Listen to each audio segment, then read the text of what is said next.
A tendência de alta se manteve e a cesta básica fechou o mês de abril a R$ 1.083,34, um aumento de 5,23% numa comparação com o mês anterior. E o consumidor teve que desembolsar R$ 53,88 a mais. O valor superou o do mês de março, que até então era o mais alto dos últimos 26 anos, desde que a série histórica começou a ser registrada em outubro de 1995. O relatório mensal é divulgado pelo Laboratório de Ciências Sociais Aplicadas da Universidade de Sorocaba. Os maiores aumentos registrados: a carne de primeira, o frango, a batata, o leite longa-vida e o óleo de soja. A batata registrou a maior alta de 24,79%. Ela foi de R$ 5,93 para R$ 7,40 o quilo em abril, em razão aí da oferta devido à entre-safra. Já o frango passou de R$ 9,41 para R$ 11,46, uma alta de 21,79%. O óleo de soja, com um aumento de 11,59%, foi de R$ 9,06 para R$ 10,11 em abril. O extrato de tomate apresentou alta de 11,16%, passou de R$ 4,66 para R$ 4,66. E por fim, com 11,08% de aumento, aparece o leite longa-vida, que foi de R$ 4,24 para R$ 4,71. Alberto Cassone, especialista em marketing e inteligência de mercado. Como analisa esses números, Alberto? Satisfação imensa tê-lo mais uma vez na nossa bancada de formadores de opinião independentes. Olá, satisfação é minha, Oliveira. É uma satisfação estar aqui com os amigos do RMS News. Realmente, Oliveira, como você descreveu aí na matéria, estamos tendo aí um aumento de preços devido a alguns produtos devido à entre-safra, e quando há aumento de preço pela entre-safra é uma razão interna, né? Então a safra diminui um pouco e isso causa um aumento de preços. Mas os preços também estão subindo devido aí a um desequilíbrio nos mercados globais, né? O óleo de soja também subiu bastante, porque a nossa soja e os países que produzem soja estão substituindo aí o óleo da Ucrânia e da própria Rússia, que são também grandes produtores de óleo de outra espécie de vegetal, mas também são grandes produtores de óleo. Então, o nosso óleo de soja substituindo esses óleos também causam aí um aumento de preço.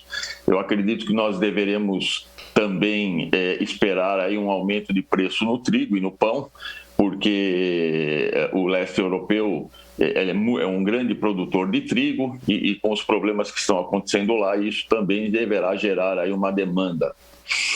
Um outro problema que a gente tem com relação aos preços dos insumos globais de todas as linhas de produtos, né, são esses mercados globais, eles têm aquelas PPI, né, a paridade com preços internacionais. Então, além de ter num momento de entre-safra, que são os problemas internos, né, os endógenos, os nossos problemas internos, a gente tem muitos problemas de fora também acontecendo, que também causam aí um aumento dos preços.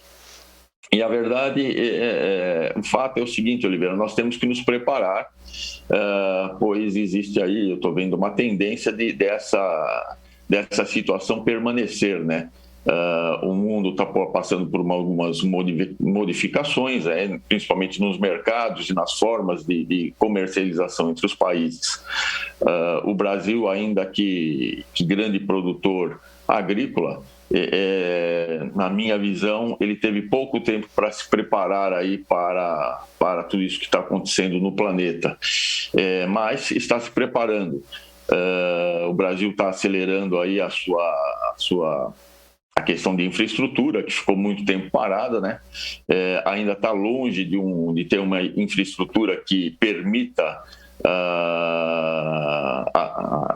o mercado interno manter os seus preços mais baixos. Mas nós vamos chegar lá.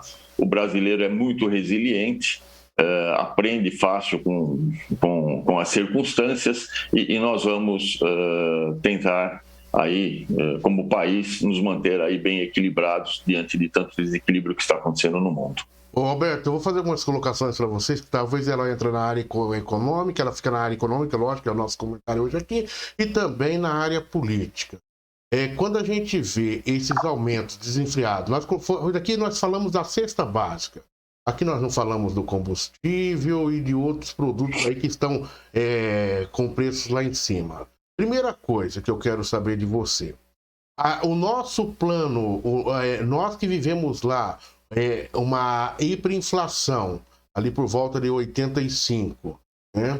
Mas tivemos um plano, e tivemos ali tentativas do próprio governo Sarney. O governo Sarney falava com o povo, né? Falava com o povo. Eu vou criar o fiscal do Sarney. Deu certo, não deu, mas falava, né? As fiscais do Sarney.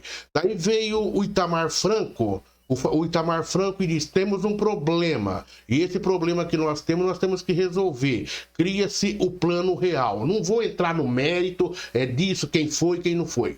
Foi no governo Itamar. Sai Itamar, fica aquele que levou a chancela de que foi o grande criador do Plano Real, Fernando Henrique, presidente da República por 2 mandatos. Mas esses governos, eles falavam com o povo. Daí veio o próprio governo Lula, teve problemas, falava com o povo também, ou seja, admitia os problemas.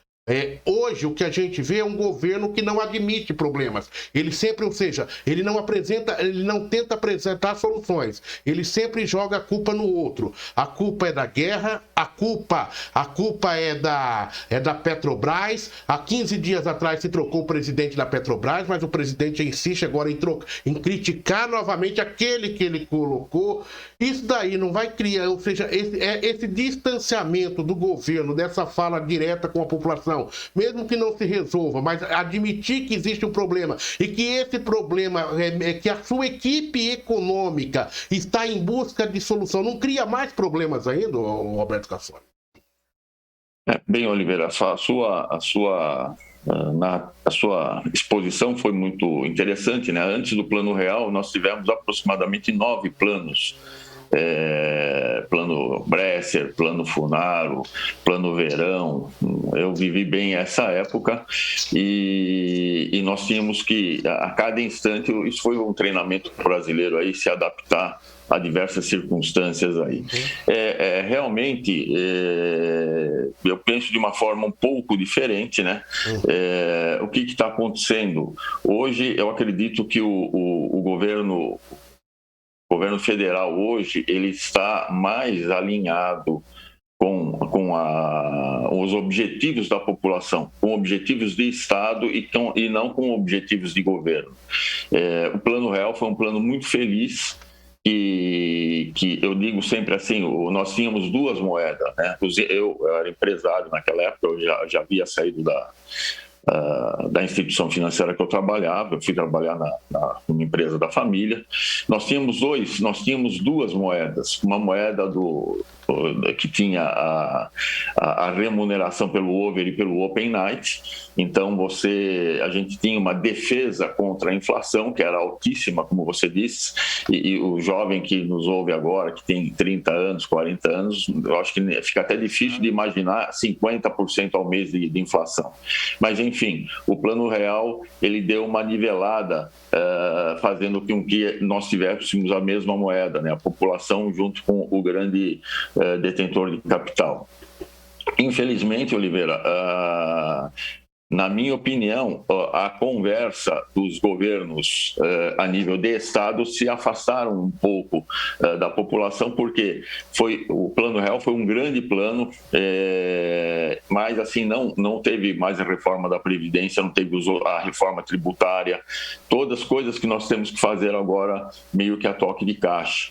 Então, esses planos, o Plano Real é um plano que não foi de um governo, como você disse, foi no governo da presidência do Itamar Franco, era o Fernando Henrique, o ministro da Economia, das Finanças, E foi um plano de Estado isso aí, foi um plano que foi benéfico para a população.